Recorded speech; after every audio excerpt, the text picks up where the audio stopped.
பென்னிக்ஸ் ஜெயராஜ் இறந்து போன பிறகு திரு சைலேந்திர பாபு அவர்கள் டிஜிபியாக வந்த பிறகு கஸ்டடியில் யாரையும் வைக்கக்கூடாது, ரிமாண்ட் பண்ணு, கஸ்டடியில் எவனுமே இருக்கக்கூடாதுன்னு ஒரு உத்தரவு போடுறாரு. அதனாலதான் வந்து போலீஸ் கூட்டிட்டு போனாங்கன்னா உடனே நீதிபதிகள் அப்படியே கூட்டு போங்க, அப்படியே கூட்டு போங்க. கஸ்டடி எதுக்கு வைக்கிறீங்க?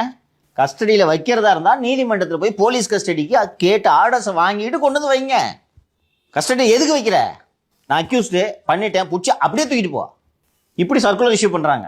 இப்போ வந்து நம்ம நீதிபதி போகிறோம், நீதிபதி என்ன சொல்கிறாருன்னா 15 நாள் போலீஸ் காவல்னு சொல்கிறாரு.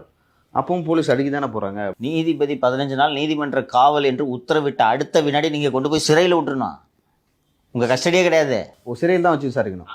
சிறையிலே நீங்கள் விசாரிக்க முடியாது.